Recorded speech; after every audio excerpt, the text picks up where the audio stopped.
All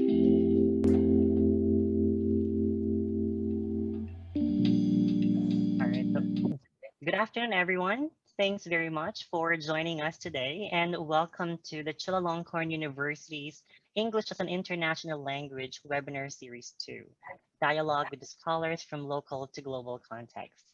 I am Joey Andrew Santos, your moderator for this session. But before we formally begin, allow me to give you some of the house rules. First, please ensure that you use the name that you registered with us. Second, we would appreciate it a lot if you could keep your microphone on mute so we will not have any disturbances while the session is ongoing. And lastly, please feel free to send in your questions via Zoom chat, and we will be very much happy to read them for you. And all right, to formally start today's session, let us welcome the director of the English as an International Language Program for her opening message, Assistant Professor Dr. Ponpimon Sukawati. Okay, well, I'm thrilled today because I'm so happy to see my, good friends of the program back on Zoom today. So welcome everyone to EIL Webinar Series 2, organized by the English as an International Language Program, Chulalongkorn University. But first of all, I would like to thank the honorable speakers for contributing your time to be the panel in this academic dialogue, and I appreciate the audience for participating in the event. The talk today would be in a casual manner, just because we are all friends and colleagues in academia, and the invited experts today are ready to share what they know to friends. From now on, we are going to learn and share about global Englishes and EMI, the hot issue nowadays and very trendy in the ELT and EMI. We have Dr. Heath from the University of Oxford and Dr. Nicola Galloway from the University of Glasgow, who will share their global view. And we have Dr. Denchai Prabjandee from Burapha University and Dr. Banchakarn Sameephet from Khon University. Both they will share the local view. Well, let's listen to their dialogue entitled Growing Global Phenomenon, Global Englishes in Educational Context from ELT to EMI. Enjoy. Thank you very much, Assistant Professor Dr. Ponpimon, for the wonderful welcome. And once again, welcome to the second installment of the English as an International Language webinar series 2, titled Growing Global Phenomenon, Global Englishes in Educational Context from ELT to EMI. And this topic is very much timely, particularly in the changing social linguistics and the educational landscape. And to join with us, our esteemed panel of our speakers. Let me introduce them formally, starting from the local speakers, local context. Our first speaker is lecturer at the Department of English, Khon University. He holds doctorate in applied linguistics from the University of Waikato in New Zealand. He specializes in English medium instruction and content language integrated learning. Let us welcome Ajahn Dr. Banchakarn Sameephet. Hello, Ajahn. Hello, everyone. Thank you. Our next speaker is a teacher educator at the Faculty of Education, Burapha University. He teaches and supervises graduate students in the Teaching English as a Global Language program, which aims to equip students with an understanding of global Englishes and its ramifications on ELT. His research interests include teacher identity and the global spread of English and its impact on language teacher education. Let us all welcome Ajahn Dr. Denchai Prabjandee. Hello, Ajahn. Hello, Joey. Hello, everyone. Thank you very much. And joining us from our global context, we have our next speaker, who is a senior lecturer at the School of Education, University of Glasgow. Her research interests include language teaching research, globalization of the English language, curriculum design for teaching English as an international language, and English medium instruction. Currently, she is the coordinator of a global online network, teaching English and teaching in English in global context. Let us welcome Dr. Nicola Galloway. Hello, Hi. Dr. Nicola. Sorry. Sending I was like, on mute. yeah, you, Yeah, you mute yourself. I thought I lost my connection. Good Our morning, next, everyone from Morning. sunny Scotland. You need to emphasize that now. right. It's good morning and good afternoon for us today. Our next speaker is an associate professor of applied linguistics who specializes in language teaching research. He is the course leader for the MSc and postgraduate diploma in teaching English language in university setting and the MSc postgraduate diploma in applied linguistics for language teaching. His research interest includes global Englishes, English medium instruction, and motivation control strategies and self-regulation of the language learning task. Let us welcome Associate Professor Dr. Heath Rose. Good morning from a very cloudy London today. Not as sunny as Scotland. Thank Your you very much. neighborhood. Thank you very much. So for today, we're going to have a very engaging conversation, particularly on EMI and ELT.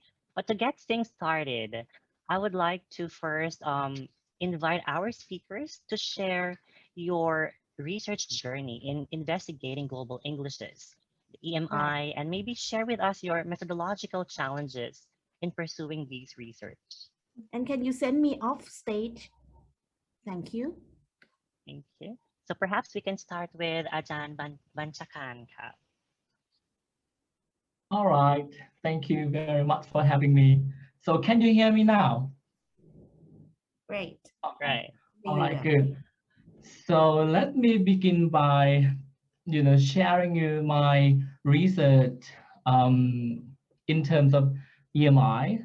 So I did my PhD in EMI in the Thai context, and yeah, I pretty much how to say, kind of really love EMI at the moment. So for me, I haven't touched about global English just yet, because now it's in, a kind of developing my knowledge at the moment. So recently what I did is I looked at EMI in a Thai context, just only one universities at the moment. So I cannot tell you the name, but I think everyone knows.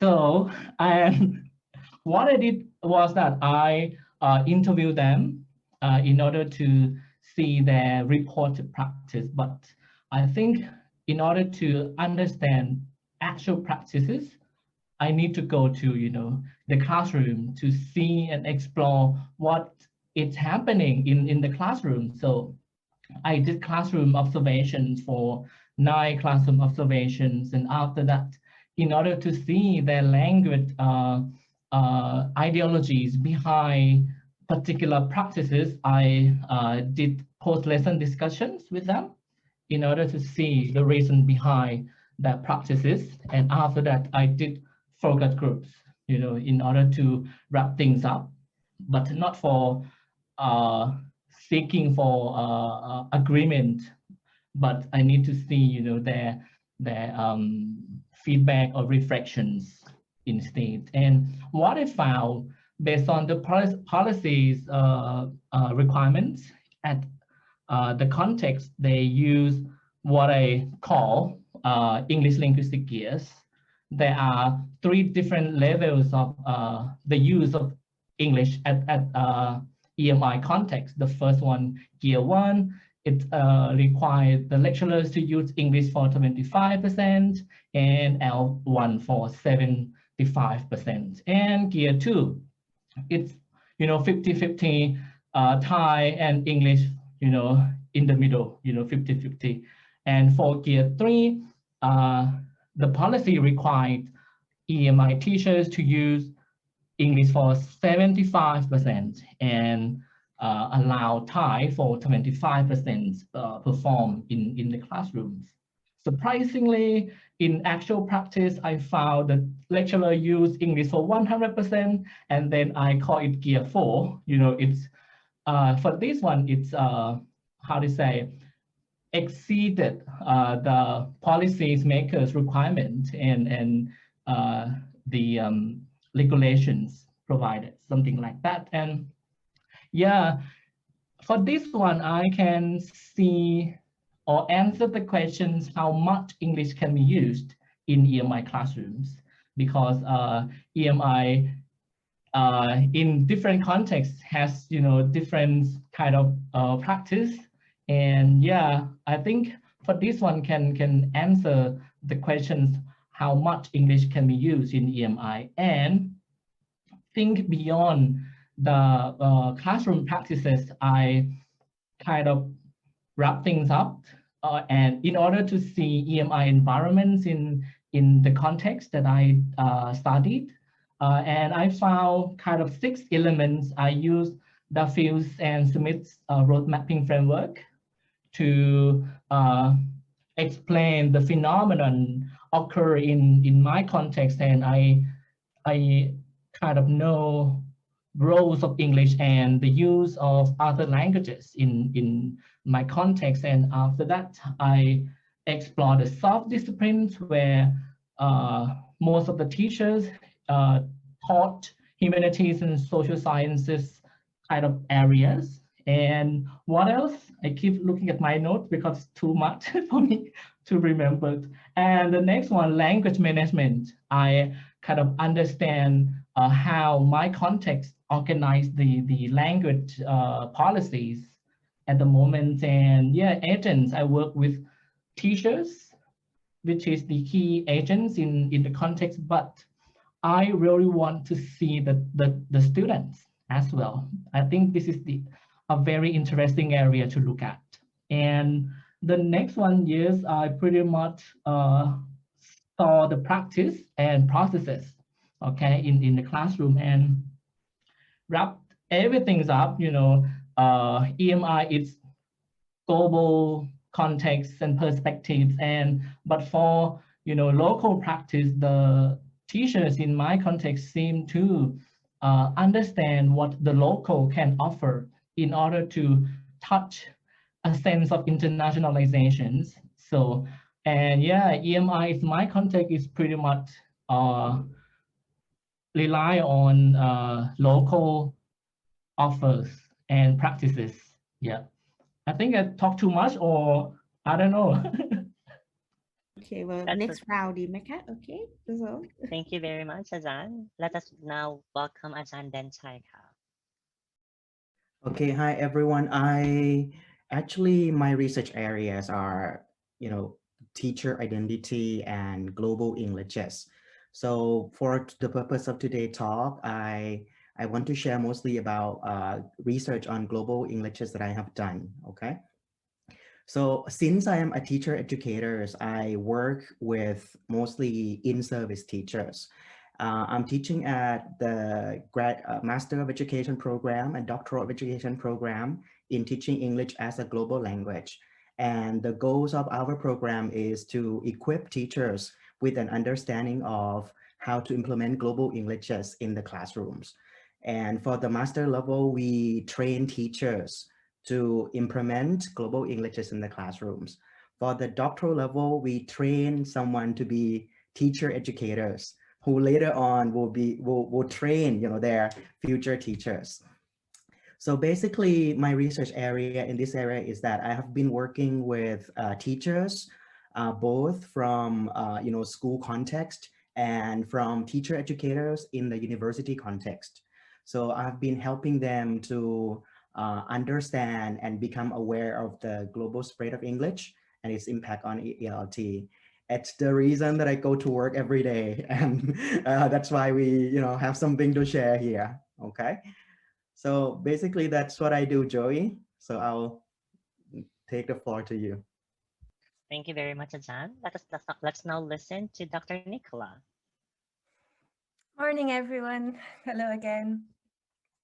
So I've been researching this field for quite a while now. It makes me feel a little old.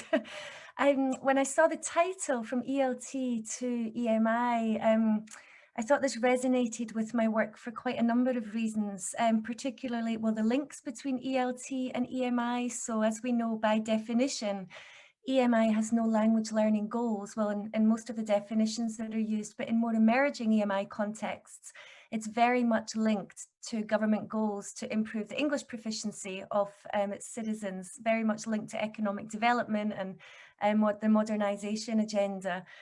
Also very much linked to movements towards communicative language teaching, so towards more immersion. So we saw this pendulum shift towards CLT, communicative language teaching, and even more so now towards EMI.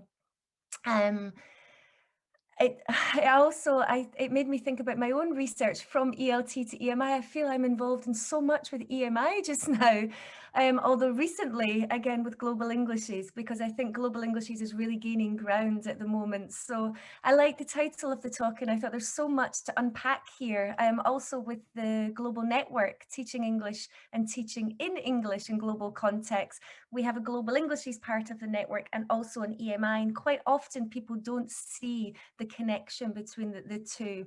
But as Banchakarn was talking there about, you know, the use of different languages in the EMI classroom, Heath and I have also looked at this in our recent book. One of the chapters looked at language use in EMI classrooms. My interest in the globalization of English started when I went to Japan to teach English. I was not a qualified English teacher, but I was a native English speaker.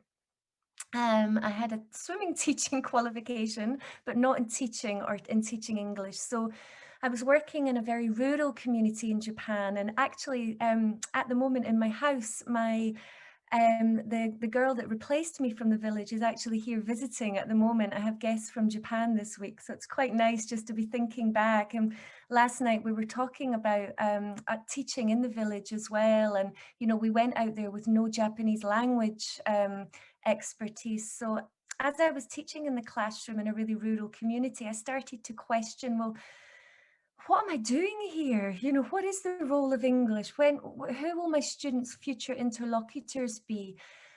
So not only was I questioning my role as a native English speaker and whether I was a good role model for the students, I was thinking about my students' needs. I felt very inferior to my Japanese counterparts who had a much superior knowledge of both the English language and how to teach it as well.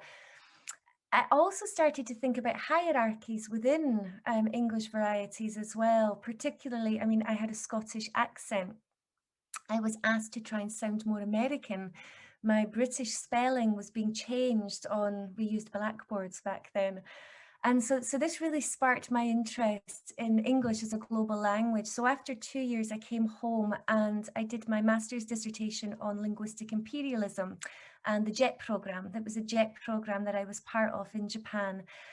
Came back and started working in a university that used content-based instruction. And then I went on to an EMI university where I worked alongside Heath. Heath was a curriculum coordinator. And at that time, I was also doing my PhD at the University of Southampton on language attitudes. And as I started, so one of you asked us to think about methodological challenges, and I was really interested in what my students' attitudes were towards English, how this related to ELT, and how I could instigate change towards a more globally orientated approach to ELT. Most of the studies that reported that students favoured native English and that and also native speaking English teachers were using quantitative methods. And these were being used to justify the status quo. Well, you know, this is meeting students' needs. If that's what students want, then that's what we should offer students. But I started to question this and I wanted to know, well, why do students favour native English? So I started to look at more qualitative methods, interviews, and also focus groups. So really to explore the underlying factors influencing students' attitudes. So in order to instigate change and to possibly address these stereotypes, I wanted to really understand my students' attitudes, where these stereotypes were coming from, and use this to help me address the dominance of native speakerism in ELT. And just to end, as I started exploring the literature, and this is really where the early GELT proposals came from, scholars in all the different fields, World Englishes, EIL, well, Global Englishes now, ELT, there was an increased recognition of the need for change in ELT. Scholars were calling for change, but nobody was telling teachers what to do. So there was this theory-practice divide that at the theoretical level, there was this increased debate that the traditional ELT curriculum was not meeting the needs of students learning the language to use as a global lingua franca, and theorizing on what needed to change, but there were no lesson plans, materials. So I started to try and make sense of the literature and consolidated this into some proposals that were being put forward for change. But in doing so, I also identified some barriers to change as well, because again, with needs analysis, we have to think about the environmental constraints, the situation. And so this was really where my interest in global Englishes came from. And this led to the early version of the Global Englishes language teaching framework, which was designed to be a curriculum framework for evaluation and curriculum design. And then Heath and I have taken that forward with much more research. But yes, as I mentioned, I'm involved in quite a lot in EMI. And I think, you know, as I was working in one of Japan's first EMI universities, and my work obviously is very much related to the globalization of English, and also now with the global spread of English in higher education. So I work in both fields, but I think both fields are very much related. With regards to methodological challenges in EMI, my main challenge just now is time. I've collected so much data in Thailand as well. Kari Sahan and I have a report coming out on on the data in Thailand and Vietnam, but I have a lot more data that needs to be analysed. Yes, so that's my main challenge at the moment. I'll hand over to Heath. Thank you very much, Dr. Nicola. Let's now listen from Dr. Heath. Yeah, so I'm very glad Nicola went first, because actually Nicola was part of the inspiration for my initial interest in global Englishes. My journey is a little bit like Nicola's. I first went to Japan in the late 90s as a language teacher. I had trained as a language teacher and thought that I was going to be joining another community of teachers working in Japan that had come from an educational background, and was quite shocked to get there to find out that actually my background in education wasn't necessarily valued. And indeed, the things that were valued were what kind of accent that I spoke and the fact that I was a native speaker. And so always, you know, there was an uncomfortable part of my own identity trying to come to grips with who is seen as a competent teacher in contexts like Japan. But actually, it probably wasn't until much later that I started to get an academic interest in these topics. And so from 2007, I took up a lecturer position at Burapha University in a bilingual business program. And so this was a program that was introducing EMI for business students. And I think it was this context where I became interested initially in the topic of global Englishes, but also EMI. So I was interested in global Englishes because it became very apparent that in my role, you know, we had to prepare students to not only study EMI, so study business through English, but also prepare them for the business world. And it became very apparent that the graduates would most likely to be using English in the future with business colleagues in India, in China, in Korea. And the curriculum that they had at that time wasn't necessarily setting them up with the right skills to use English in that way. And so I was interested then in teaching English as an international language through knowing Nicola through our previous, we worked previously at a different university. She helped give me the labels that really helped me dive deeper into the topic. So she was doing a doctorate on global Englishes at the time, and I was quite interested in that. She brought me on some of her projects to help with data collection and to help with data analysis with some of the projects she was doing at a different university. A couple of years later, she also came to Burapha University, so my university, and together we helped to develop some of the curriculum in ways that we thought would better prepare students to use English as a global language. And I think because of that, a lot of the work that I've been interested in global Englishes has tended to be around issues of how global Englishes affects students' identities, the feelings, their identities as legitimate users of the language. I've done a lot of work in materials, maybe, again, reflecting back, maybe it's from my initial interest in creating materials and tasks around global Englishes. And then so even though at that time I was working in an EMI environment, I hadn't really, began researching EMI. And it probably wasn't until I joined Oxford University, which had a center for researching EMI, that I really got more deeply into EMI as a research field. And so even though I had that practical experience, it was always the context that I was researching, but never the topic that I was researching. And probably the main research methods that I focused on in EMI have to do with outcomes, because I'm quite interested in the student's experience and whether learning English through their second language, particularly if they come from different types of competencies in English, proficiencies, how learning through English might affect their language learning, but also their acquisition of content. And so that's probably one of the main areas that I've been researching with EMI. And probably the second area is to do with policy. So in our time in Japan, the Ministry of Education was changing policy constantly and investing a lot of funds, so top-down, ministry funds for universities to internationalize. And internationalization often was, went hand in hand with, turning towards more EMI, more English language, English taught programs. And so I was interested in what that policy looks like in terms of practice and the ways that students are being or should be supported linguistically to succeed in those environments. So yeah, that's my journey. Thank you very much. I think that's a very good way to start our conversation as regards the discussion on EMI and ELT. So let's move on to the next topic. Let's try to talk about the different global English framework that are available for scholars who wish to, conduct studies in this area. Would you like to start, Dr. Nicola? Okay.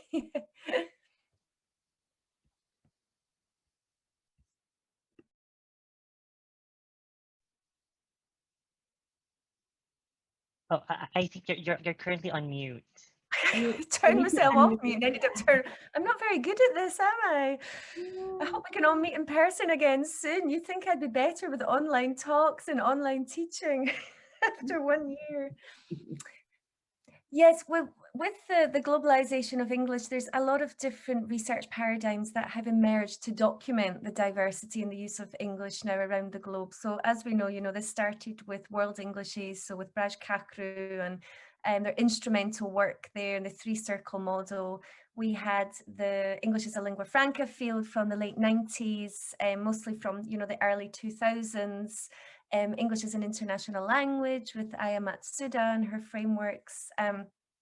So we've got lots of different research fields, and I think what Heath and I have tried to highlight in our definitions of global Englishes aims to be an umbrella term that highlights the shared underlying ideology of these fields, that scholars in all of these fields have called for change to ELT. And there's different models, and it's important to acknowledge. So we have our GELT model that I'll explain, and Heath might explain in more detail, but there's also different, and in our recent book and our recent systematic review in language teaching, we identified 4 prominent models. So this would be World Englishes informed ELT, the EIL blueprint, Alpha-aware pedagogy, that's mostly for teacher education, and then Global Englishes language teaching. So it's important to note that these calls for this paradigm shift are not new. Scholars have been making calls since the 1980s. Kakru in 1992 had the six fallacies. Don't ask me what the fallacies are, but the 6 fallacies of English language teaching, or 6 fallacies of uses and users of English. And it was really about the need to expose students to the global diversity of English. And in 1993, Brown had a summary of calls calling for change as well. And we aimed, when we had the GELT proposals, as I mentioned in my introduction, it was really to consolidate all these calls for change in the literature. The models are similar, but I found this quote from Matsuda, and I think it's Aya Matsuda, and I think it's important. I've just got a note here. So we've got teaching English as an international language, world English is informed ELT, alpha-aware pedagogy, global English is language teaching. I mean, this is academia. Academics like new terms. There's a lot of different terms in the field, but as Aya Matsuda pointed out, each of these different names indicate different intellectual history and affiliation, but they're more similar to each other than different in their assumptions, visions, and suggested practice. So I think it is important to note that we have the different paradigms with their different intellectual histories, and they do have a different focus, but the frameworks that are being put forward for change they have a lot in common as well. With our Global English language teaching framework that Heath and I have developed, we've aimed to, I think maybe we have 8 dimensions. I can't remember, Heath, 8 maybe? We keep adding to them. Yeah. Heath, So there are more now. Do you want to jump in here with the GELT No, framework? please continue. I'm just trying to find a slide to see whether we can show the audience while you're speaking. So Denchai say 7, right? In fact, I have one right here. Let me share. 11 now. Or 11, Denchai said 11, that sounds about right. Yeah. I think it's 11 now because you Because updated the recent book. And we added curriculum elements in 2019. Yeah. Can you see my screen? Yep. You Right. can see everything on it. Good. There it is. Great. That's it. So we have an upcoming book with Cambridge Elements as well with Alifad Selvi, and we've tried to take this further in that book as well by in the last 2 chapters of this book we go through each of these. So there's 11. Is there 11 dimensions? And in that chapter, we try to explain, we try to give an overview of how this can be achieved in the language classroom with examples as well. So we started with the framework looking at how teachers, curriculum developers can use this to evaluate their current curricula and also design new curricula as well for a more global English informed approach to English language teaching. And then in the Cambridge Elements book that will hopefully be coming out this year, we have some lesson plans and activities for each of these as well. Heath, do you want to add anything here about the GELT framework and perhaps how it's compatible with current approaches and communicative language teaching as well? Yeah, I think I just want to, if you just leave that up there, that would be really helpful, Nicola. I think that the one thing I want to emphasize is I'm glad that you mentioned that quote from Aya Matsuda, because I think it's key that the GELT is one way to conceptualize change. And I think people working from ELT, from English as an international language, I think we all have the same goals. And so whatever framework teachers use, I think the outcome is going to be positive.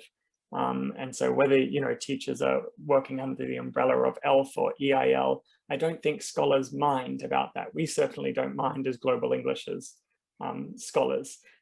We just want to see more innovation happening in the classroom and moving towards this kind of global perspective of ELT.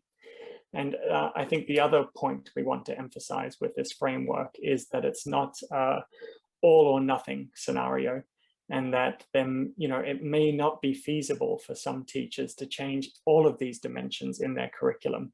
And even small changes where you might want to challenge one dimension can have a positive outcome. And I think this is where a lot of the work Nicola and I did with our action research in Japan comes in, that, we challenge some of these ideas. For example, looking at who is the target interlocutor. So trying to move away from the idea that the native English speaker is positioned in the curriculum always as the target interlocutor in textbooks and materials, and introducing more tasks where there's a greater, diversity in the types of English speakers that students are thinking about who they're going to interact with in tasks. And so, I just want to point that out to the audience. This table might seem quite daunting and there's a lot to change here. It doesn't have to change overnight. You don't have to change all dimensions. Some dimensions might be more feasible or practical or desirable for some teachers and students than others. And so really it's a framework for rethinking how you might go about planning your curriculum and your classroom. Thank you very much. Okay, great. Right. Thank you very much, Dr. Heath and Dr. Nicola. I think that's a very good springboard for us to move into the practice, knowing these frameworks and understanding in the conduct of global Englishes. Perhaps it's a good time to talk about how do you think stakeholders respond to global Englishes when they put a global Englishes or EMI into practice? Maybe we can listen from our local contact speakers. Maybe we can start from Ajahn Dr. Banchakarn. So thank you very much for that one. So before we move to this topic, can I, discuss a little bit about the dimensions on the table? So I found out that it's very useful when we add language practices in that table. And to me, I think global ELT seems to align with translanguaging in that particular dimension. So what do you think, Heath and Galloway?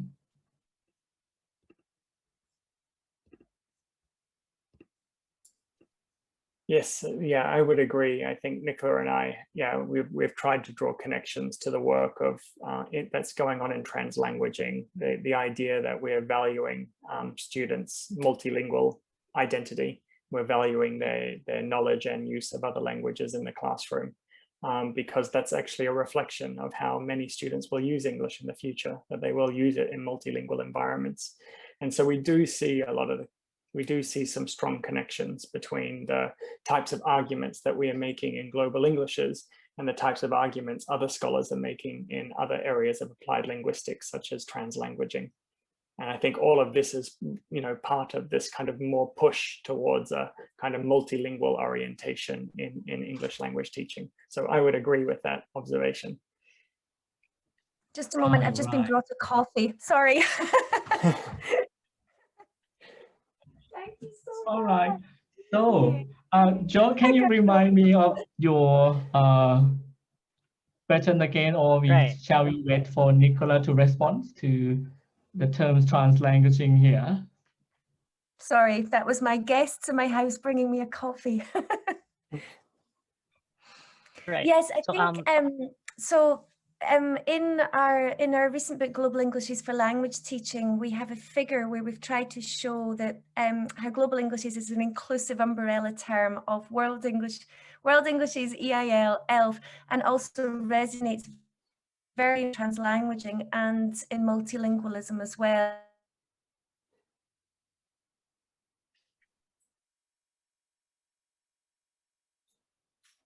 Oh, we seem to have lost.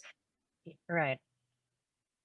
Is it only me who is not hearing Dr. Nicola, or you're having the same problem? Can you hear me now? Yes. Oh, my internet connection is unstable. Let me just change to my phone. No, it's been okay. It was just that one moment, Nicola. Right. Is that okay now? I've just changed the connection to my phone. Mm-hmm. Right, it's good. It could be that I have people in the house and everybody's on the Wi-Fi. That's never happened to me before. Maybe I'll need to be careful of that. Sorry, I don't know how much of that you heard. So in our Global Englishes for Language Teaching book, we have a figure where we show that Global Englishes is an umbrella inclusive term of World Englishes, EIL, ELF, and resonates very much with the fields of translanguaging and multilingualism. We drew on Stephen May's book, The Multilingual Turn, where we revisited the fields of second language acquisition in chapter 3, I think that is. And I think, as Stephen May pointed out, multilingualism is the topic du jour in second language acquisition, applied linguistics. So yes, and also there's been calls for plurilingual pedagogies as well. So these calls for change are certainly not unique to Global Englishes, but very much informed by the work that's been going on in translanguaging and the pedagogical implications of translanguaging research. So yeah, that's an important point to raise, Banchakarn. Thank you.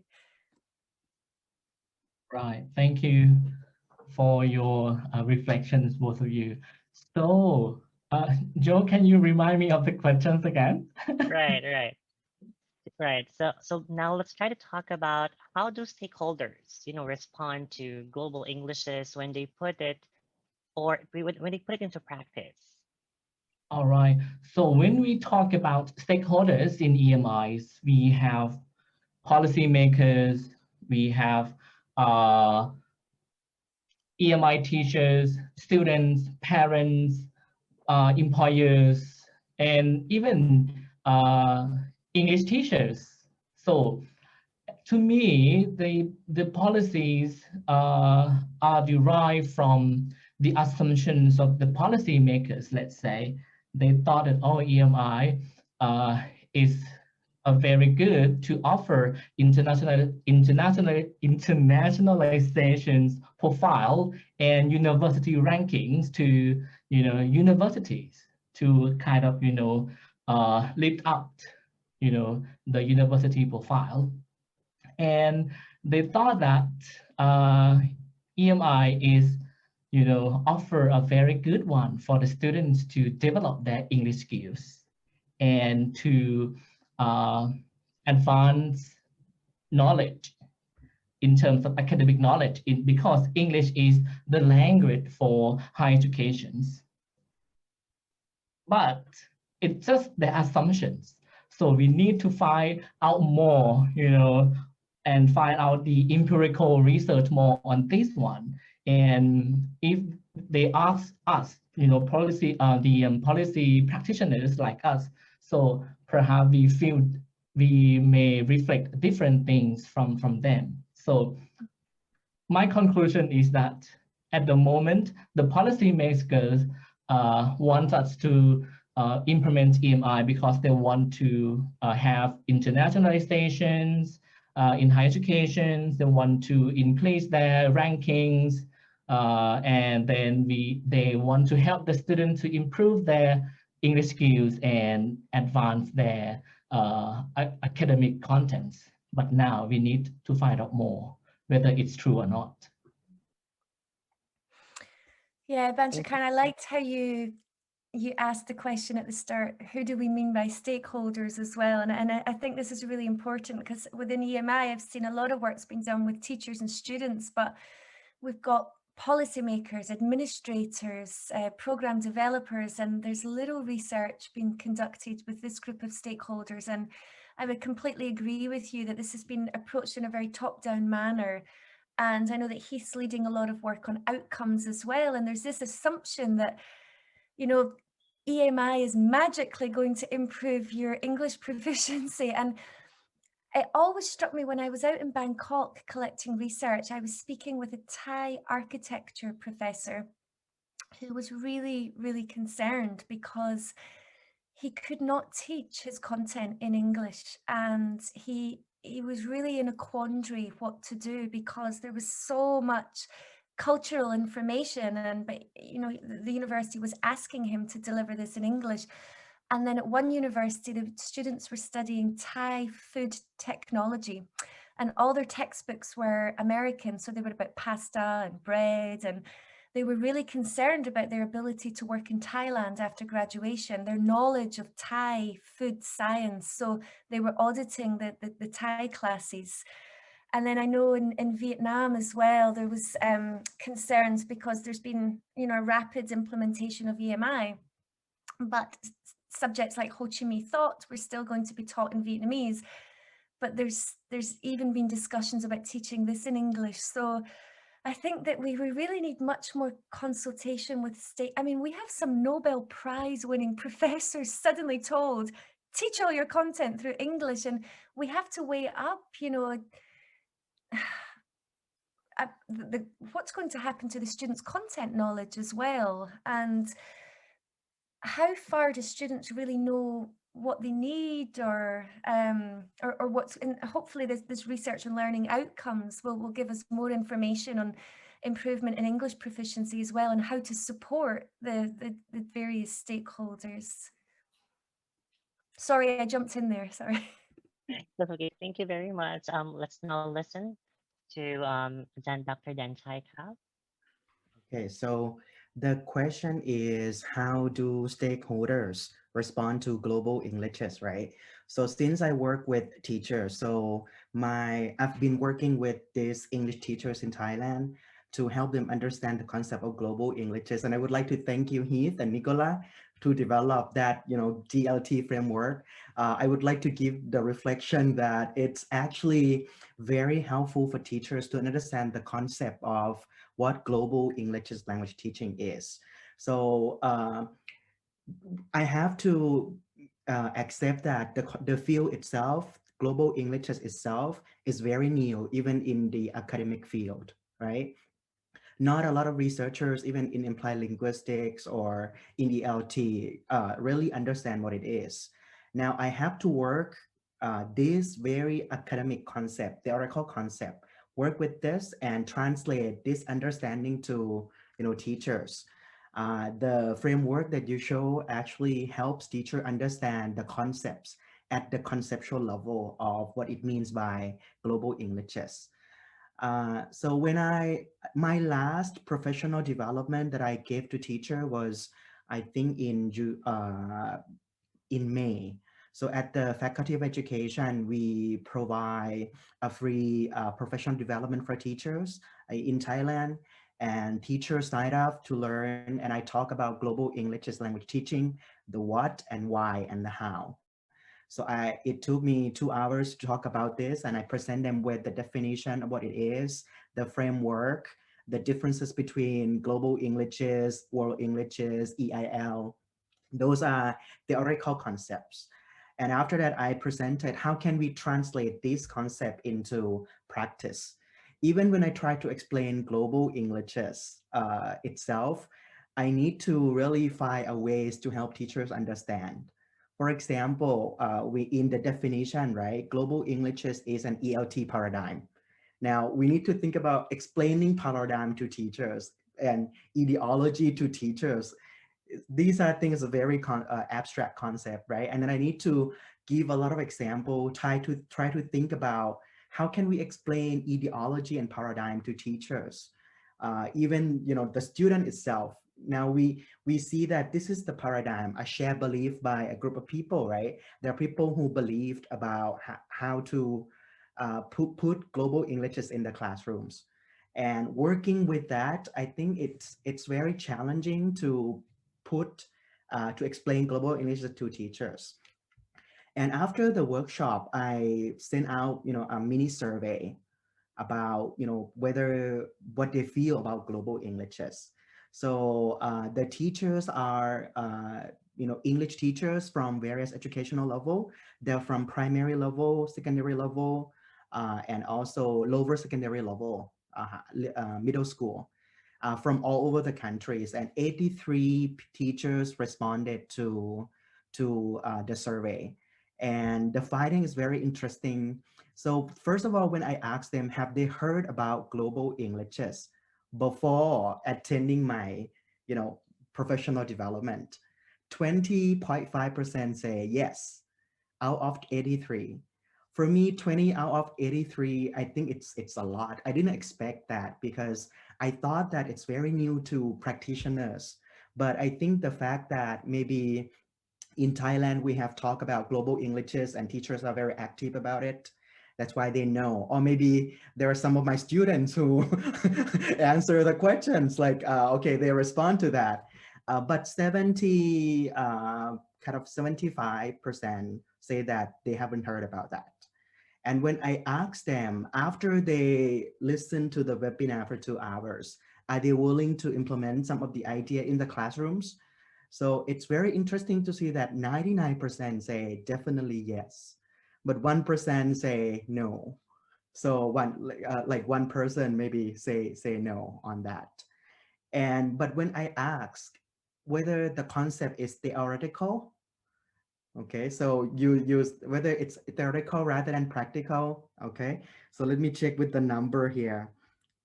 uh, 79% say yes, it's very theoretical. So almost 80%. 20% say no, it's not very theoretical because they can actually see the ways to implement in the classrooms. So by looking at the data itself, I can see that by telling or describing what it means by global Englishes, teachers started to see the importance of it. But how can we put this into the classroom? That remains, I think, the question that all of us who are researching global Englishes are trying to help teachers implement global Englishes in the classrooms. I think that I think you yourself also call the need to bridge the gap, right, between theory and practice. And I can see that that's what I will try to do in order to help Thai teacher understand global Englishes and implement it in the classroom. And I think, Denchai, it's good that we have forums like this where, you know, the four of us can get together and discuss. We met out at Thai TESOL and we've been in touch since then, and then with the network as well. And just so that we can form a community of scholars that are interested in taking this forward. And I think that I remember our discussion at Thai TESOL, and you sent me your paper after that as well. And I met some of your students out there, and it's nice to see this community forming of those of us that are researching in this field. So it's nice to see you again today, this morning. And if I could add one thing, it's just this is why I love these discussions where we can get together to talk about these things, because I find it quite interesting listening to the different perspectives of the kind of challenges and role of stakeholders for EMI and global Englishes. And it really strikes me that, you know, EMI is a really top-down phenomenon. You know, the universities are really pushing it, and almost it's going too fast, and we kind of need research to kind of catch up. And global Englishes is almost the opposite. It's very, you know, bottom up, very grassroots. You know, it's the teachers, it's teacher educators that are making the change. And as a result, you know, innovation is much slower, because it does involve a lot of teachers communicating practices with each other, meeting up at conferences, you know, having conversations in the staff room about different tasks that worked well in their classroom and not, and reporting on that. And so I don't really have an answer, but it was just an observation listening to the three of you talk, that there are quite different challenges involved with these two fields, because there's one that's really being pushed by universities, you know, which is EMI, and the other that is much more kind of grassroots, kind of driven by desires for teachers or teacher educators to meet the needs of the students. And so I think as a result, you know, we're going to encounter, you know, different roles and different challenges along the way. Yeah, Heath, I completely agree. I think that's an interesting observation. We talk about, well, remember the bullet train that Ernesto Macarel used, you know, EMI is going forward, you know, that quickly. And you're right, yeah, global English, the implementation of global Englishes informed ELT or world Englishes informed ELT is much, much slower, and we have all these barriers to change as well. So yeah, I hadn't thought of it like that, but yeah, they're almost kind of opposite challenges. Right.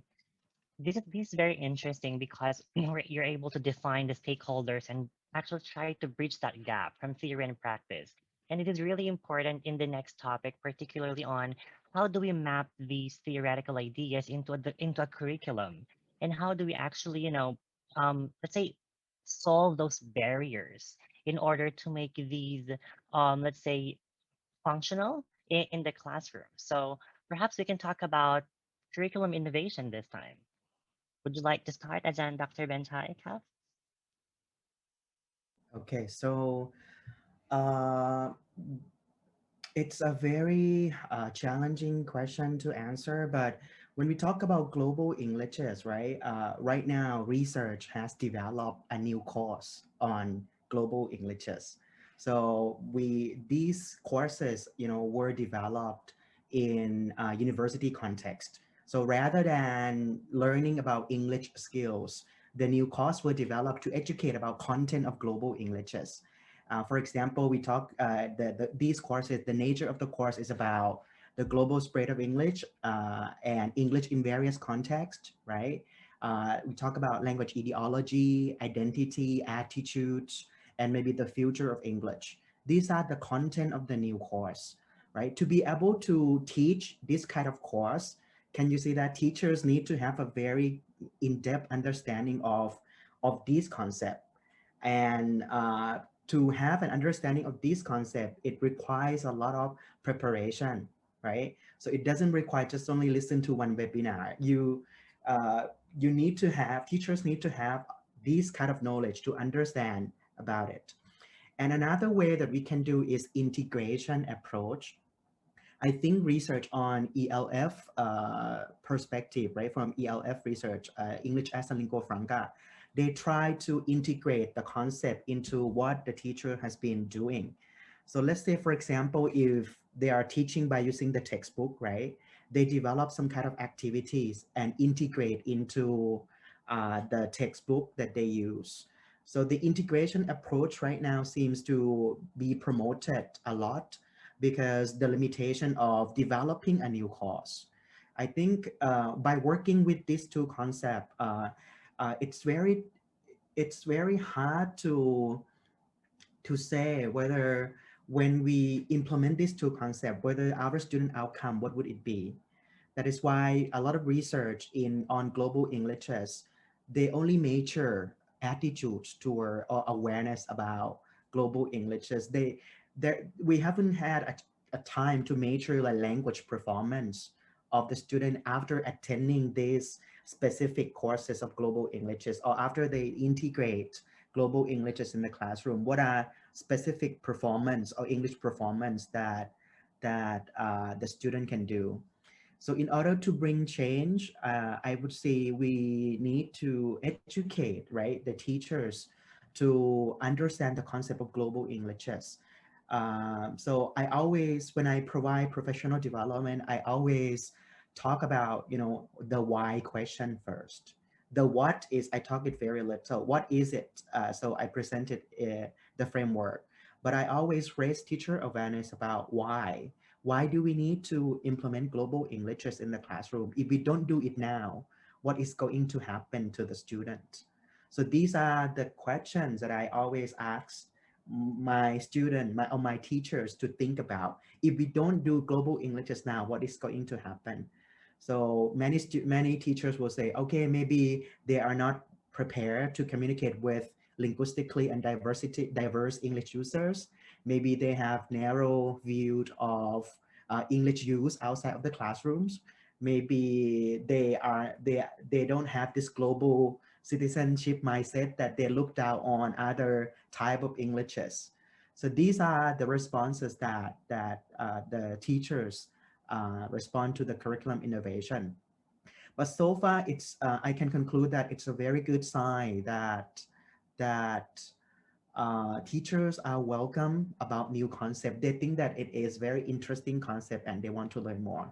I think that is a good sign that I can share with. Yeah. Thank you very much. So let's listen now from Ajahn Banchakarn. Right. Allow me to talk about EMI pedagogy then. So, and as we know that, policymakers, believe that EMI teachers who, earn their highest degree from perhaps overseas English-speaking countries, universities, or even in Thai universities itself, they believe that, these content teachers can, teach content in English because they believe that due to the abilities of, earning highest degree, PhD or master's degrees, they can do that. But in reality, no, they cannot do that effectively, I have to say. So what's happened then? So the teachers in, my context, they seem to have a PLC, professional community learnings. They kind of help each other to reflect what is good for them, what is, a kind of less important to perform in the classroom. And from that, I can see they have a very good appropriate practices. I don't say best practice, but appropriate practices for the context. And yeah, they seem to have a kind of language practices, use English and other available language resources to focus on 4 areas of instructing content. The first one, presenting new knowledge. They use English and L1 and all available linguistic resources. And after that, they use all these resources to bridge the gap between prior and new knowledge. And after that, they kind of use English for repairing the students' misunderstanding of the content. And before that, they use all available language resources to check the students' comprehensions. And yeah, because this is a very good area to use all available language resources to giving instructions. And now it's still need more time and more research to kind of introduce these kind of language practices in 4 areas to other contexts as well, whether it's effective to other contexts or not. And apart from that, I think ELT teachers, have a very good role. I can say new role, or I don't know. So they kind of help the teachers as well, to introduce language expressions which is necessary for them to use in the classroom, or even for the students to teach to introduce English for academic purposes or English specific purposes in order to support the students to learn content in English well. But before that, my context suggests that before introducing them, EAP and English for specific purposes, they need to know everyday English first, meaning that they need, general English first before moving to the next level. So I think this one can, call for actions, I have to say. Yeah, and this one can promote new roles for ELT teachers as well. So that's all for me at the moment. Yeah. Thank you very much, Sajjan. Let's listen from Dr. Nicola. Thank you. I think I want to return to both Denchai's points and Banchakarn's with regards to EMI and global Englishes, but I think what's key in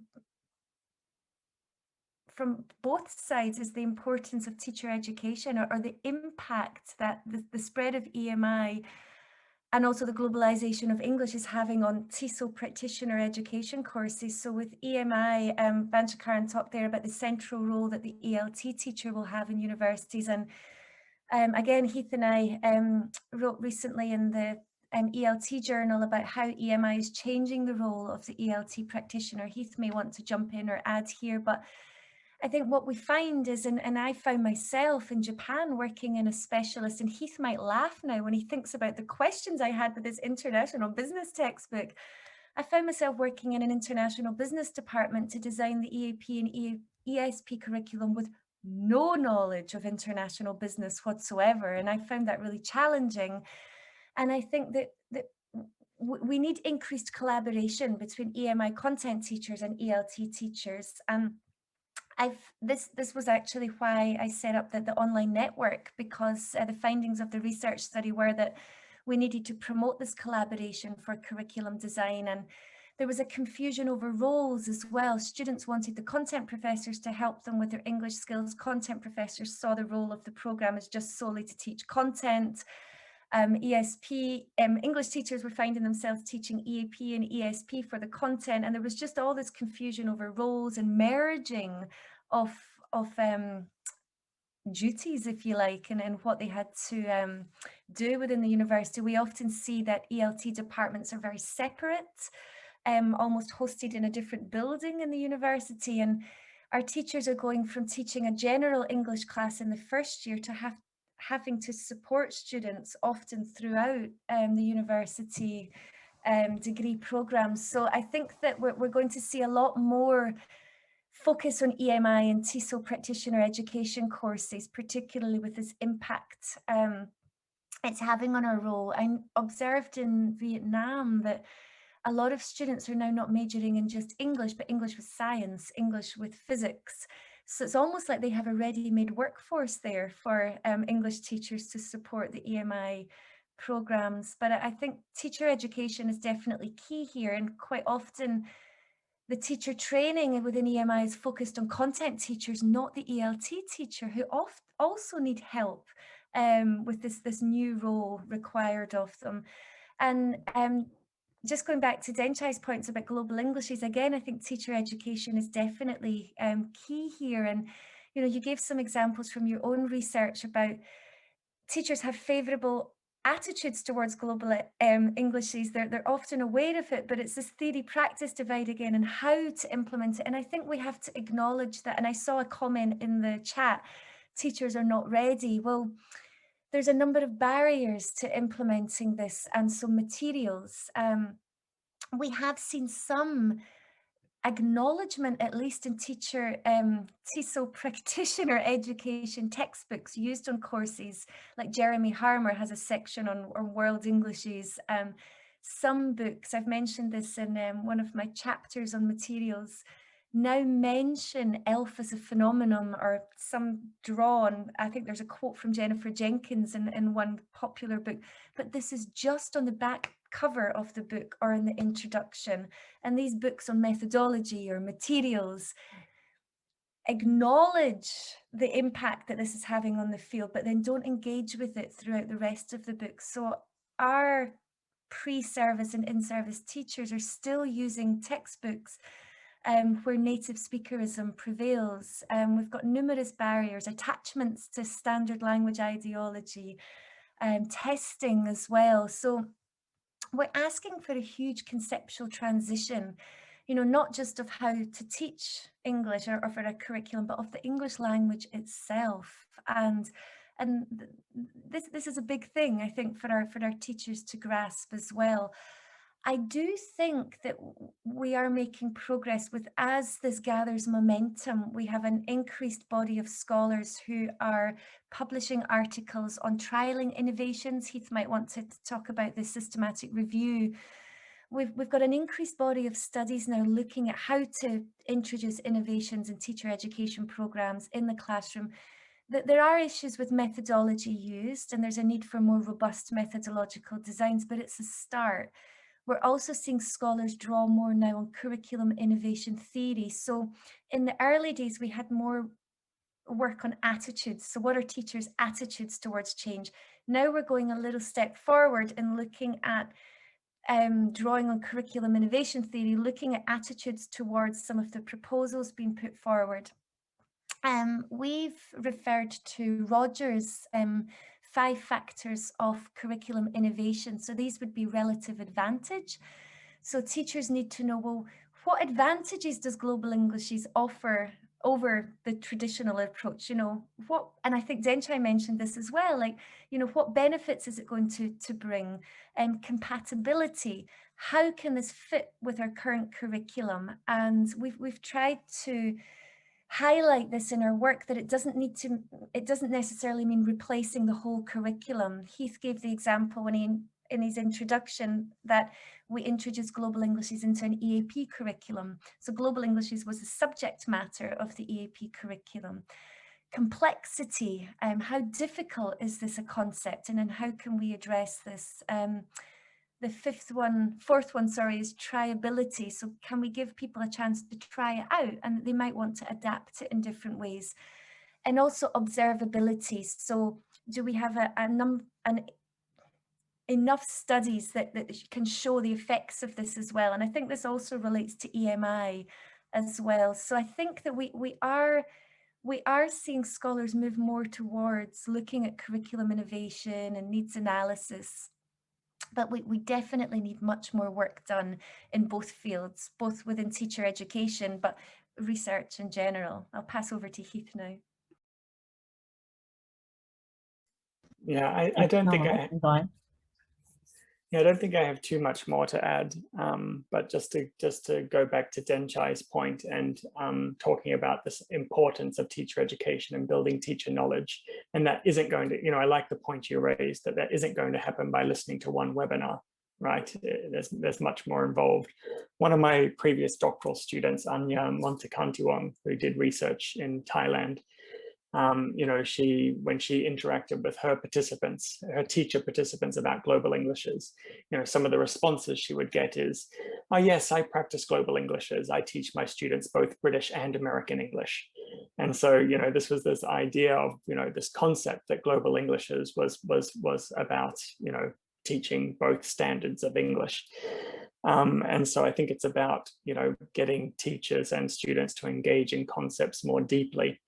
And I don't think this is an easy change. One of the points I've raised earlier is that, often teachers never return back to teacher education. And so they will continue the practices of the past. And so it can be quite difficult to change without that top-down buy-in, without, policy changes, without changes in, for example, national curricula or university curricula.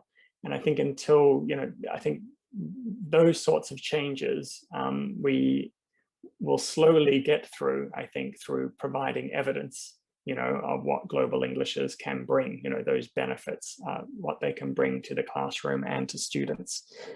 And, it is happening in some places, but I am just reading some of the comments in the chat. I think there's an interesting one there by Ruby, who says, regardless of what we want to do, there are systems in place that are always going to favor the native speaker, that are going to, hire teachers based on passport.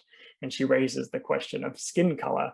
And that's quite interesting too. That's a whole other different realm that we can talk about, that actually it's not only about nationality, but it's about these idealized picture of what the native speaker looks like. And that's actually not only a native speaker, but a white native speaker, sometimes a white male native speaker becomes desirable. So there's a lot, wrapped up in current systems and thinkings about ELT that I think kind of only bigger policy changes in teacher education, but also in curriculum can change. And so it's not an easy, it's not an easy problem to solve, particularly with global Englishes. I think, as I mentioned with EMI, because there's already university buy-in, universities at the top level see the value of EMI. I think probably within those structures, we probably have a opportunity to change things and innovate things more quickly. But, there's still a lot of work that needs to be done in ELT, because the approach of many universities is, oh, we'll switch everything to English and the students' general English curriculum will prepare them for that. And we know through research that this isn't the case. The students need very specific skills to thrive and survive in EMI. And so I think, there's still a lot of challenges and work that needs to be done there in terms of what kind of English language teaching should accompany EMI, and whether that's kind of very English for specific academic purposes, which is something Nicola and I have argued for recently in our ELT journal article, that, maybe business, well, not maybe, definitely, business majors need very different types of English preparation than, say, physics majors or, education majors. And so we kind of need different types of program support for those students. And so that's the kind of work that needs to be done there. Personally, like I said, I think that area might be more easily addressed because there is that top-down investment. Universities do, hopefully, we want to assume, want their students to succeed. And so might be more willing to invest in curriculum change in that aspect. Thank you very much. So I think, Joey, can I add a little bit on teacher education? sure. Responding to some of the chat, right? I see that when working with teachers, there will be teachers who are really, excited about the concept. They're excited about the concept, welcoming, want to learn more. But at the same time, there are teachers who are resist about the concept, because there are many, theories in teacher education that can explain the resistance, because that's if they were trained by using native speaker norm, chances that they will, believe that they implemented, they teach based on how they were taught, is the concept of apprenticeship of observation. For the first group, it's fine, right? But for the latter group, the teachers want to resist on this. For me, when working with the later group, if they started to feel uncomfortable, their ideology started to be shaking, right? So I think that is the success already.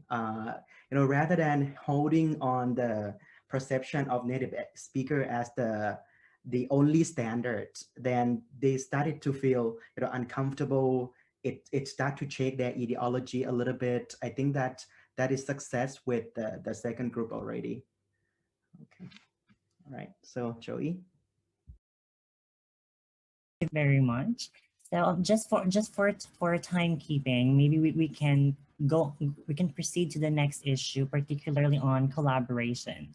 So let's talk about collaboration between teachers and researchers of global Englishes.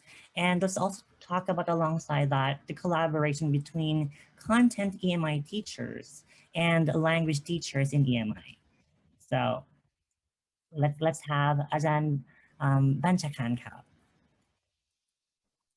All right, so I will talk about the possible collaboration between EMI teachers and ELT teachers then. So ideally, I say ideally. So perhaps content teachers and ELT teachers work together in order to plan the lessons and teach the content, right? For that one, English teachers can, tell them how much English can be used, or can suggest them how to use English and other languages in order to instruct or construct the content or negotiate the contents as well. Ideally, it's waste of time, waste of money, and waste of human resource, because we work with a lot of people in that one. Perhaps it's not suitable for some context. So for this one, ELT teachers can work with EMI teachers in another way. For example, EMI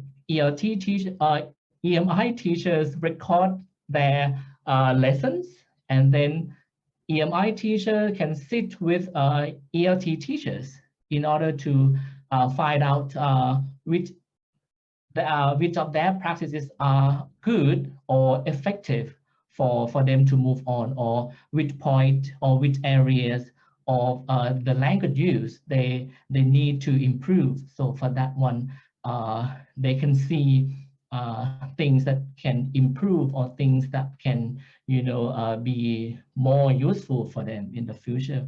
Or another way, ELT teachers can do the workshop for EMI teachers, so they can adopt or adapt my I call gears, English linguistic gears, how much English can be used. We can introduce them, and then we can follow up. This kind of teachers' professional development need to be ongoing, not one shot and stop. No, we need more and continue for that one, in order to have everyone to reach the goal, which is content, knowledge, comprehensions. So that's all for me at the moment. Thank you very much. Let's listen now from Ajahn Denchai.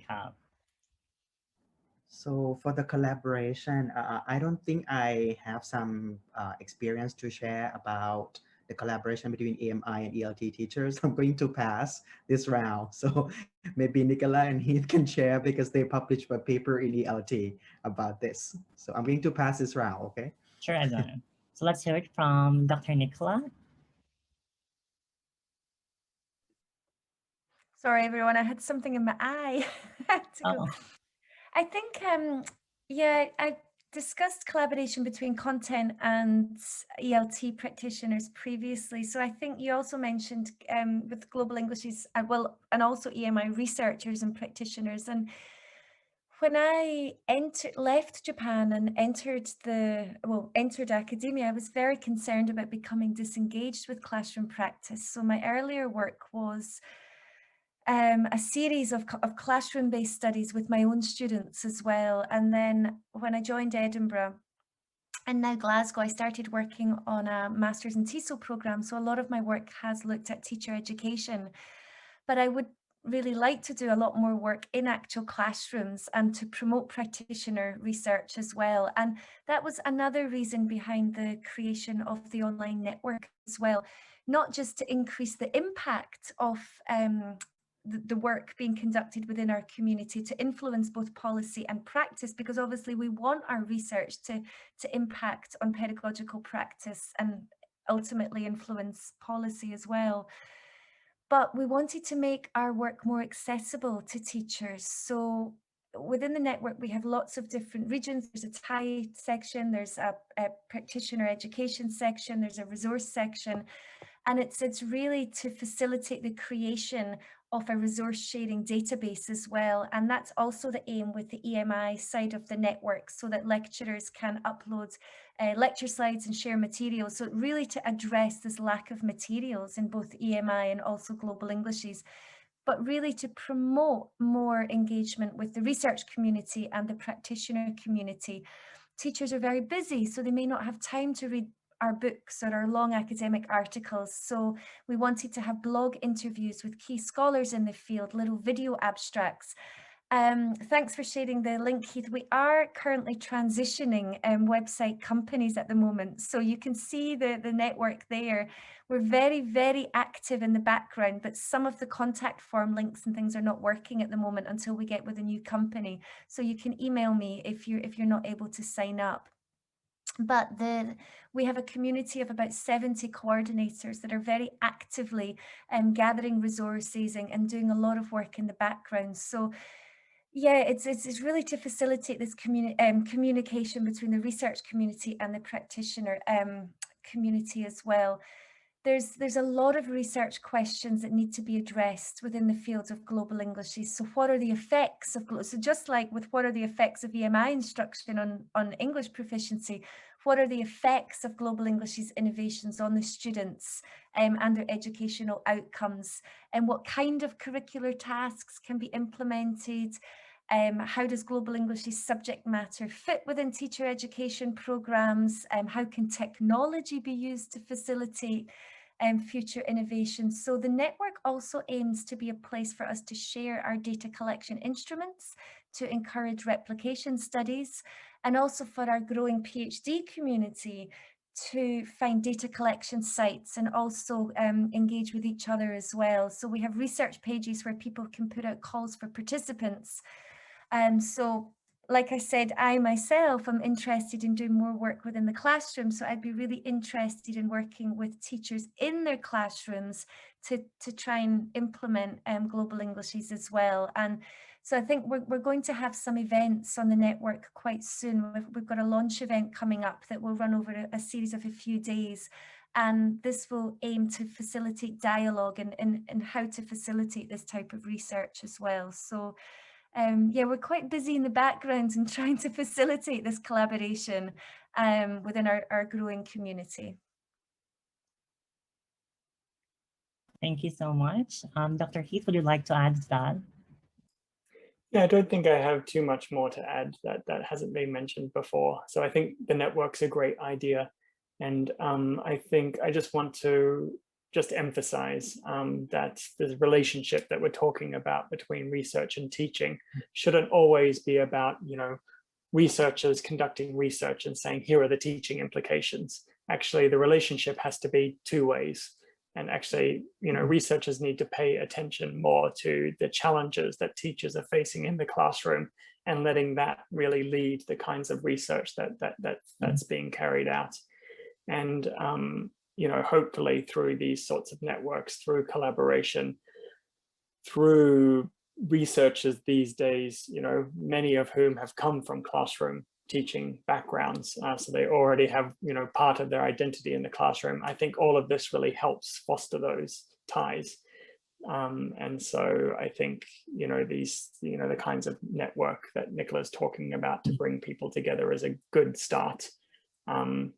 Obviously, networks might attract teachers that are already interested in these topics, right? And that's why they join the network and they're actively engaged.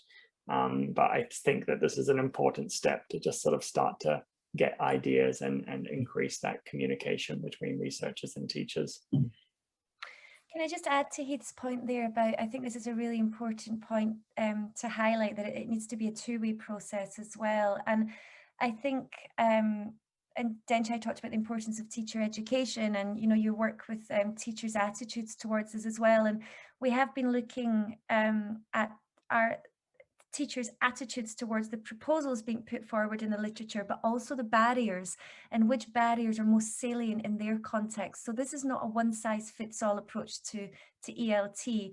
It needs to be a context-specific approach, and different contexts will have different barriers as well. So we're trying to encourage more research looking at, so really a needs analysis of what are the different barriers in different contexts, and how can these be overcome, and what would global English as language teaching look like in different contexts. And it's only from the practitioners in their language classrooms that we can learn about this as well. So we very much need to work together.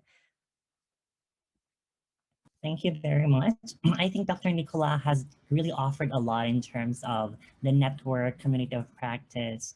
How about from the local context? Perhaps are there current networks being made or being forged just so the conversation and perhaps the changes in the teaching landscape in Thailand is in effect? Who would like to give who would like to share some thoughts about it? Ajahn Denchai Prabjandee. So actually, I'm part of the Nicola network. I'm the GE coordinator. So we have some group of, global English coordinator and EMI coordinator. Ajahn Banchakarn is the coordinator for the EMI of Thailand. So we have this group of researchers in Thailand, both emerging. Yeah, over there we have Ajahn Napat, right? Ajahn, those are the coordinators in the Thailand page. So we actually are engaging in doing research together. Like Ajahn Banchakarn and I now are researching ideology in EMI context. We did the multi-site study by observing teachers like EMI teachers teaching like content through English in the classroom at the university level. What are ideologies toward English and English language teaching, and how do they practice EMI? So we are trying to uncover underlying ideology through university practices. So we are doing research together now. So I would say that we are, global English and EMI is an emerging, field, but not a lot of people are doing research about it, but there are some interest though in researching global English and EMI in Thailand. So Ajahn Banchakarn, would you like to share on that? Oh yeah, I think it's going to be a very interesting research in order to see EMI in different contexts perform differently in in different areas or perspectives. So I think, yeah, I'm quite positive to see some results in the future, but when, we don't know yet. So stay tuned. Thank you very much. I think we'll have the last question before we proceed to the question and answer. And I think this is partly touched earlier when we talk about certain issues.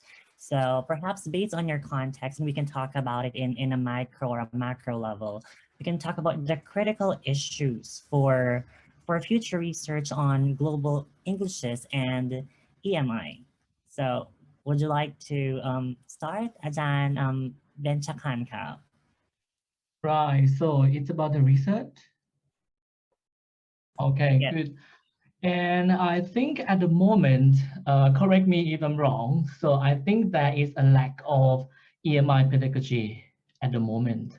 So, and I think this is a very, important area to undertake research on, because we need to find out appropriate ways of teaching EMI, and perhaps that particular knowledge can share among EMI communities. And I don't know what we are going to do to deal with it, but the one thing that I can see the possibility to find out EMI pedagogy is from classroom observations, and I saw some questions.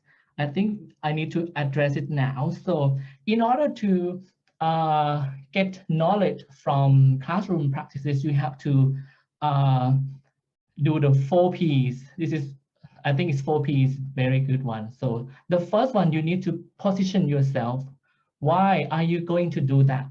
You know, and if you see a clear pictures of your position in classroom observation, I think you are good to go. And then, you know, classroom observation is a very, how to say, a private zone for teachers. It's a kind of, you know, private area for them. So in order to get data from classroom observation, you need to do the second P is to promote rapport with the teachers you are going to observe. So if you get their heart, perhaps they can allow you to enter and get data in the classroom. And after that, for the next P is to promote trust. Make sure that you keep that, you know, data in the classroom privately. And, you know, a researcher, you know, need to find out the things that people can learn from, or even that participants can, you know, improve themselves. And the next one, to promote the importance or the benefits of doing such things. I think if you have four Ps clearly, the participants can allow you to enter and learn from each other, from the researchers and the participants. And I think we can find out some important or appropriate EMI pedagogy in the classroom in the future. Maybe I can try this one.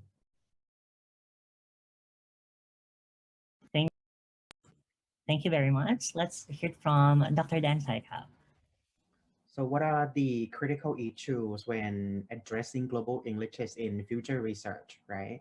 So I would say that I'm still interested in providing teacher professional development to implement global Englishes in the classroom. I think it's a huge research area. Right now, we have seen a lot of global Englishes courses implemented with learners, especially learners at the university level. And we, like teachers, helping teachers to understand global Englishes and actually exploring how professional development affect the student outcome as well. So those are the area that I think that is critical when addressing global Englishes. What are the real outcomes apart from attitudes change, like attitudinal change? What are other outcomes? Maybe vocabulary development, meta-linguistic awareness, or learner motivation. I think I have seen some research using plurilingual approach, and learner motivation was improved. So what about global Englishes? If we do that, what are the outcomes of the learners? So these are questions that we can engage. And if you're teachers listening to the webinar now, I think I highly recommend you to really explore the concept more. So teacher education, yes. Thank you very much. Let's hear it from Dr. Nicola.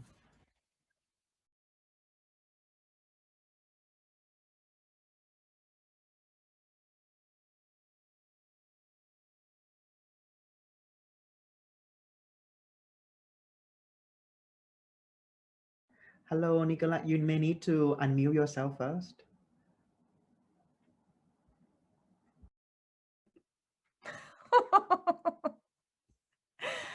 I think that's going to be the phrase of the year, isn't it, Nicola? You have to unmute yourself. Certainly the phrase of the session. Yeah, I think with regards to future research that's needed, I think that as I mentioned earlier, we need to look at the effects of curriculum interventions. So we need to make convincing arguments. So this would relate to Roger's notion of relative advantage. So what is the relative advantage of global Englishes? What is it offering? How is this better than this traditional native speaker orientated ELT curriculum? I think we need explicit research into teacher education. Denchai spoke a lot about this. So like how this can influence changes in teacher beliefs and practices. Heath mentioned some of the work of his PhD students as well. We highlighted earlier that, you know, we need to position teachers as experts in their context as well. And just as, you know, it's very much a two-way process between researchers and practitioners, and to position practitioners as experts in their context and to promote practitioner-based research. This will help us to investigate the triability. So again, this is Roger's, one of Roger's terms.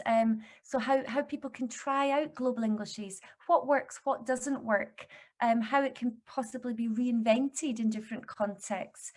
We need more work on attitudes of both teachers and learners towards the theoretical proposals being put forward in the literature, to look at the compatibility with both EMI and also global Englishes in different contexts. I think particularly with this year, you can see I'm not very good with technology, but a lot of teachers, well, obviously have been working, and I think this is going to be the way forward now as well. I know certainly that we're being encouraged to introduce more hybrid forms of teaching. So how can technology facilitate global Englishes language teaching? How does EMI work online as well? And also I think we need more work to share our research and to disseminate. And again, I just wanted to thank the organisers for today for giving the four of us an opportunity. I mean, we know each other, we're all involved in a small community as well at the moment, but it's nice just to have this informal opportunity to discuss our ideas. And I can see lots of questions coming through in the chat as well. And I think we need more opportunities like this. And this also helps us. So events like this, and also with the network, help us increase the observability of our work. You know, we're talking about our books and our research articles, and Banchakarn talked about his PhD results as well in EMI. So this is really giving us the opportunity to discuss our findings and the implications of this. And I think it will lead to future collaborations as well. So yeah, I think these are just some of the key points I think are needed.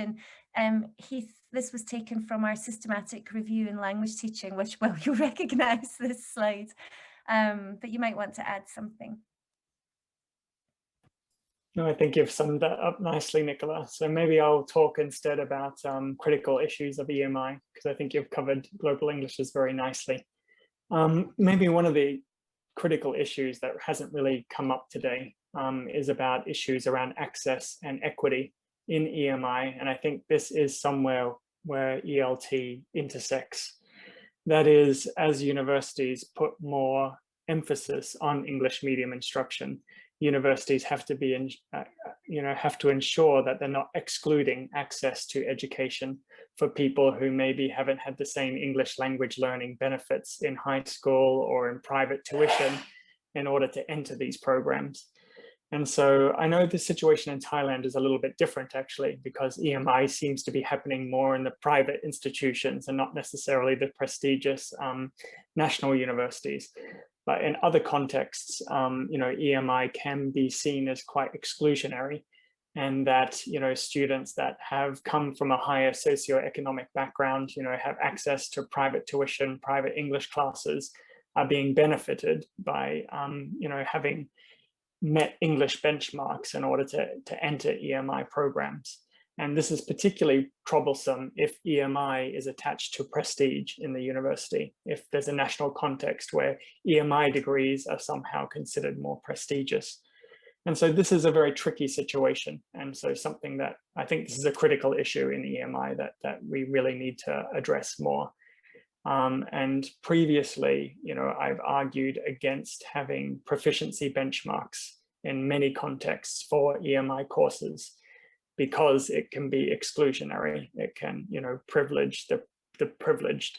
And instead, if universities are going to push EMI, then really they need to be also investing in the English language support systems.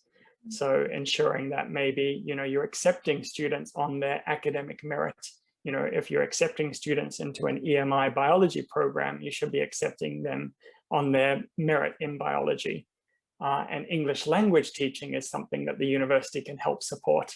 And so whether that happens, in a preparatory style program before they then go on to study EMI, or in some kind of concurrent English language support programs, I think it's really the university's duty to ensure that students are being supported, so that there's not this inequality issue of those who come in with higher English succeeding in EMI, and those who have had fewer opportunities to learn English prior to higher education that are being excluded or left behind. So I just, this is not an area that I have researched extensively, but when I talk about EMI in a number of contexts, this constantly comes up as a critical issue that a lot of countries are facing. That with the kind of push towards English, there are equity issues and issues of access. So I think this is something we need to follow up with in the future.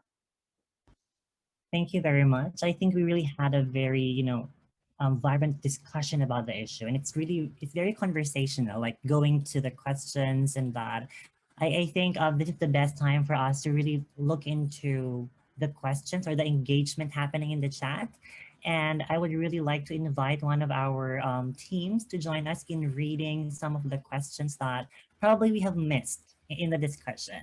And we really thank a lot our speakers for really sharing your thoughts and giving us that, nuance and organic experience in conducting such research, and definitely experiencing it yourself. So that gives a lot of understanding and bridging that gap between that theory and practice. So let me invite Namfar. Would you like to read us some of the questions that were raised in the chat? Thank you, Joey. So we've got so many questions over here in the chat box that some of our speakers already addresses. So I'm going to read some questions that I still haven't got the answer. All right, this question is asking about the assessment of the students, that should global English be included in standardized tests so that students pay more attention on this area? Yeah, I think well, testing is one of the barriers that we identified. I don't know, I'm just thinking if I like the word barriers now. But one of the GELT barriers to change that we identified. And yes, I would say that in an ideal world, we need to test students on their ability to use English as a lingua franca in different communicative contexts. We talk a lot in the GELT framework about the need for our students to develop strategies for successful ELF communication. But we know that this is quite resource intensive as well. So it's cheaper, faster and easier just to give students a list of grammar points, for example, based on native English grammar. And yeah, for a large scale standardized test. So there are resource issues, definitely. But we have to question whether these types of, it's really about our definition of competence in English as a global language and proficiency. And what does that mean? And there was another question about raising the self-confidence of our speakers. And GELT's very much about emancipating non-native speakers from native speaker norms and increasing their linguistic self-confidence as rightful owners and users of a global language. And I think we need tests that reflect that as well. So yes, it requires a reconceptualization of the English language and testing as well. But that's not, notwithstanding challenges, I mean, if we're talking about promoting English as a very fluid and dynamic thing that changes according to the speakers and the interlocutors and the situation, then how do we present that in tests and in textbooks as well? And we need much more research in this area. So yes would be my answer, but I don't have all the answers. Thank you very Right. much. Thank you. And the next question is, again, asking to Dr. Nicola, the challenges for the teachers are that they're not ready to break the gap between theories and practice in teaching English global language because they're not sure about their global communicative competence as being a non-native teachers. So it's important to develop English teachers' professionalism on global English first. So what is your suggestion for this issue? I think this has been raised quite a lot in today's session when we've talked about teachers and this ambivalence towards change as well. And I mean, we have to remember that a lot of teachers on our programs have invested a lot of time in learning so-called native English and following this model. So asking people to reconceptualize something that they've learned for so many years and a way that they've been taught themselves. But Heath mentioned that we have this new community, emerging community of teachers that have perhaps taken global English courses or and implementing change in their classrooms. But I would agree with Denchai as well that work with teachers and teacher education is absolutely central here. And I think it was also mentioned, Heath mentioned that it's not just pre-service teacher education courses, but we need in-service teaching as well. And we need research with teachers once they go back to their classrooms and how are they implementing this in their classroom? What challenges do they encounter? Why are they rejecting this if they are, or why are they adopting this? And I think one of Heath's students did look at this and identify different types of teachers, adopters. So in the innovation process, we've got different types of teachers. There's early adopters, they might adopt this quite early, or there's people that might do this later on. And why is this happening? So I think we need much more work with teachers and teacher education programs, but also to follow them.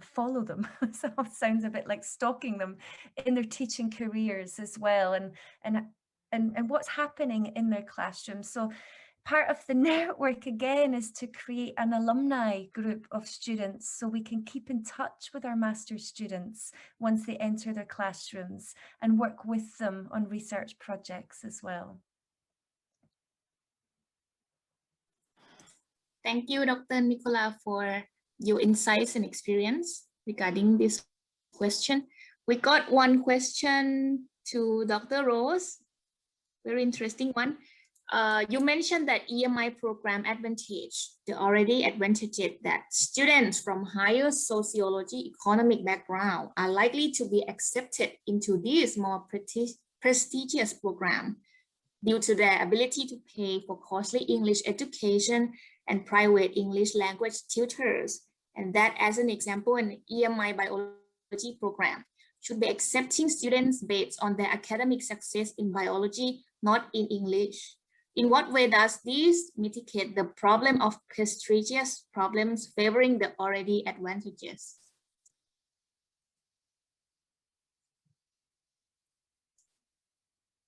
That is a very good question. And so that gives me food for thought.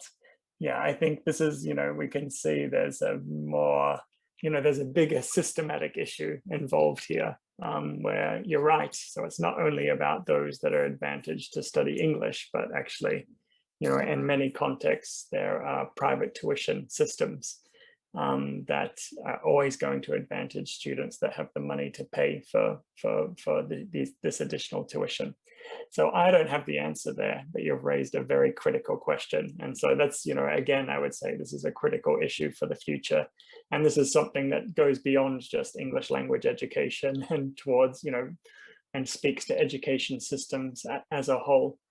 And so I think, while I don't have any particular suggestions to kind of break that system, because that's, a much bigger issue, at least, the point I was raising was at least we can try to tackle the issue associated with English language so that that's not compounding, these inequalities even further. But that's a really good point raised there. Can I just add in here that this was actually one of the key findings from the Southeast Asia study on EMI. A lot of the findings were similar to the East Asia study in China and Japan, but in Vietnam and Thailand, this was a huge issue that was raised, and it was very much on the minds of the Thai students. And I think particularly just because of conversations in Thailand just now about divides, and students themselves at certain universities in Thailand felt very privileged, and they were aware of this, that their program was double, almost triple the cost of the Thai medium program. And in Vietnam, the teachers raised so many concerns that they were not only teaching students with varying levels of English proficiency, but also academic levels, because students with a certain level of English proficiency were able to enter the EMI program. But if a student failed the entrance requirements for the Vietnamese program, but they could afford to pay the double fees, they were accepted onto the EMI program. So these teachers need support. They've got so many different students within their classrooms. And I think that definitely in the Southeast Asian context, this exacerbating this divide, I find it difficult to say that word, sorry, exacerbating this divide is a real issue with EMI. And I think we're also going to see a resurgence of work in linguistic imperialism as well with the spread of EMI. But yeah, it's a great point to make, and we need much more research in this area. Thank you, Dr. Heath and Dr. Nicola. The next question is asking Ajahn Denchai and Ajahn Banchakarn.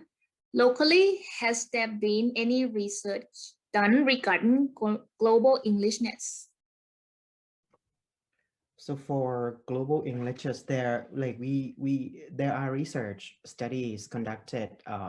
One of my paper published in ASEAN Englishes is about teacher professional development to implement global Englishes in the classroom. So there's one, and I think there is another researchers study language attitudes toward global Englishes, and there are master thesis and doctoral dissertation implementing, developing world Englishes courses. Definitely there are researchers who conducted research in this area. And can I also address the question that one person asked, do I think that older or longer time teachers have a hard time to change? It seems like that, but the data that I collected, that I mentioned, I run the correlation study between year of teaching experiences and their attitudes, right? So there's no correlation between that. This means that it doesn't matter how long your teaching experience is, and based on the participant profile that attended teacher professional development in my research, actually the one who is willing to change is 59 years old. She's the one who is almost retired, and then she is the one who really participated in everything. I'm going to take global Englishes back to the classroom. I wish I learned this when I was in undergraduate. So there is no correlation between that. But for me, I think exposure to varieties of Englishes is the key. If you don't have experience with varieties of Englishes, that's might entrench kind of your attitudes toward global Englishes. Yeah. So can I add a little bit in my part? So there is one of my colleagues. He is doing his PhD in University of Southampton.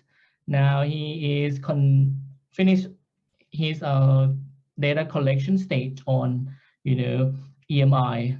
He kind of bring global Englishes to the table and see whether teachers and students can practice a kind of the E in EMI in the classroom. So I think this will be a very interesting research to read. So stay tuned, and then if he can, publish his thesis or publication, so I can share to you.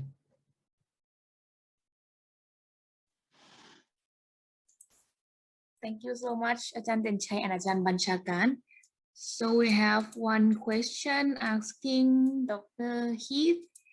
The point you made about accepting students based on subject knowledge and English is to support is what we try to do. But however, the gap between the level of English of the students and the subject content is such a mismatch. The subjects have a curriculum that needs to be met. So how can this gap be bridged? Yeah, so this is a good question, and this is a practical problem that occurs when universities have a system where they switch to English but don't necessarily invest in the right English language support for students. And so actually, I think it's quite unfair actually for content teachers to be teaching in environments where there's such mixed proficiency level from very low to high proficiency, and they're expected to teach quite advanced level, content knowledge. And I think this kind of speaks to the kind of bigger systematic issues involved in the support systems. That situation is probably a result of I don't want to say wrong type, but well, let's just say, a model of English language support that isn't necessarily bringing students up to the English level they need to survive and thrive in EMI. And so I sort of see this gap being bridged by an actual program change in the university where, students are offered, language support prior to taking EMI, so that there is a better match between their level of English and the kind of engagement with the subject matter that they're doing, that they have that requisite English language ability to do that. I'm not sure whether I explained that too clearly, but I think it's it's to do with the models of language of English language support.